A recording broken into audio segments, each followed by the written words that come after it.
Okay, redemption, redemption, redemption. If you guys don't know, the redemption list is for boxers that need to be redeemed.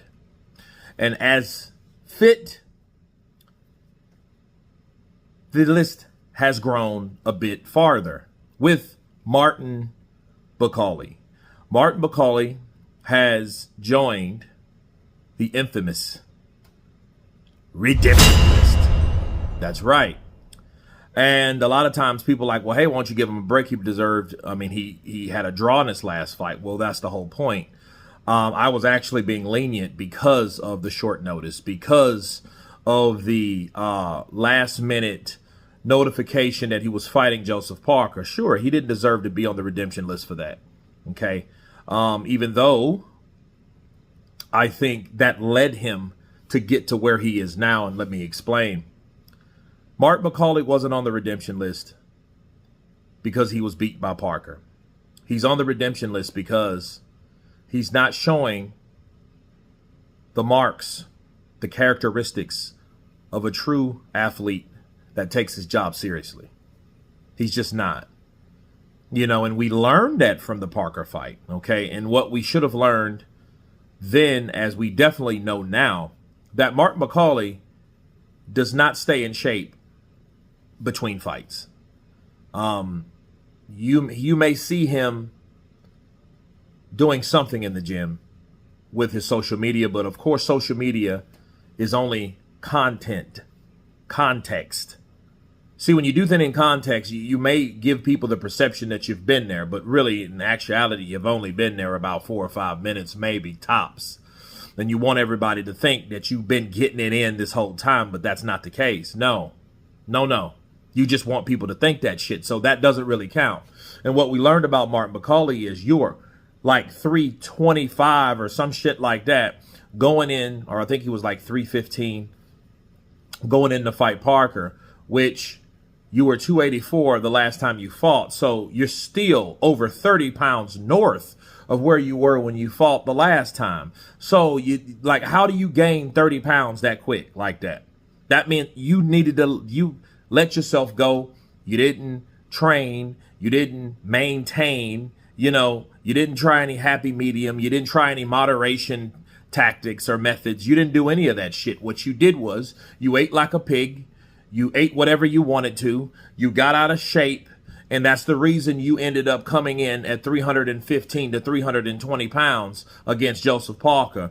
And as soon as a good punch was landed on you, you fell like a tree that said timber, okay?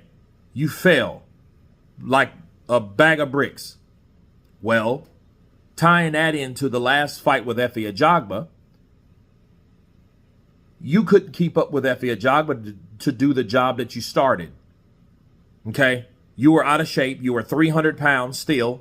All in all, you were still north of the last time you fought, which was 16 pounds north because he was 284 when he fought Jared Anderson. So you're still overweight. You're still over the limit of the custom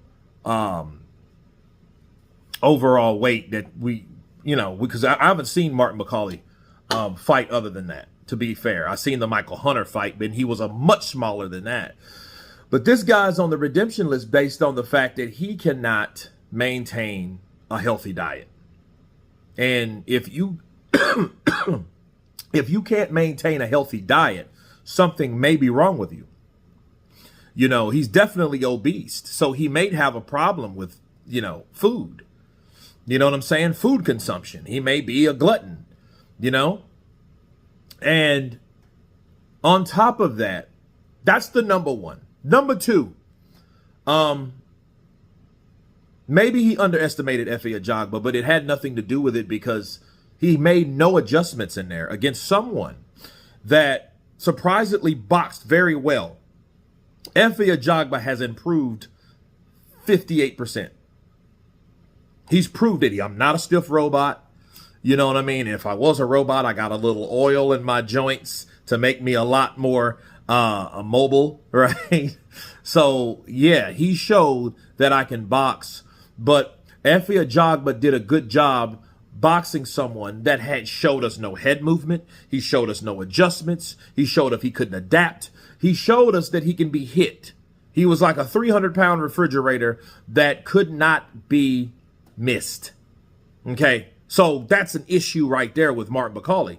He doesn't have the defense to match his offense. Sure, offense, he's great. You know what I mean? I think he's an accumulative puncher, like maybe a Jarrell Miller, maybe just a little faster. But all in all, I think that he's a good offensive fighter, but defensive, he's lacking. He is lacking because he did not avoid those punches from Efe Ajagba. And it made me wonder why, because it wasn't like these punches were just like Floyd Mayweather punches or Alexander Usyk punches you don't see coming. No, these punches were coming right at his face. The jab was in his face all night. The right hand was landing all night, and he had no answer or no solution to fix the problem. So therefore he got hit. Therefore he was sniped from a distance against a guy that could move, against a guy that was in shape, unlike himself. Okay, so Martin Bakole has a lot to prove. First, he has to prove to us that he really wants it, because it seems, and he comes off like, hey, I'm out of shape because I just love to eat, man. Well, that's not good enough if you want to be a heavyweight champion one day or someday, right? You got to also prove that, hey, my defense is up to par, because there's a lot more other fighters besides Efe Ajagba that may hit harder than Efe Ajagba. See Joseph Parker. Joseph Parker put you on your ass. So between the loss and the gifted draw that he received, that's why, people, he is on the redemption list. Because he needs to be redeemed. He needs to show us that he can keep this damn weight off of him. And he needs to also show us that he can improve when it comes to avoiding shots. Okay, it's a hell of a thing when you have a gun, but it ain't no fun when the rabbit got the gun. You understand? So he has to take that into consideration the next fight. So until then, people, he is on the redemption list. But you guys tell me what you think of Martin Bakole joining the infamous redemption list with the others. Of course, please subscribe. And you guys been Counterpunch. Peace.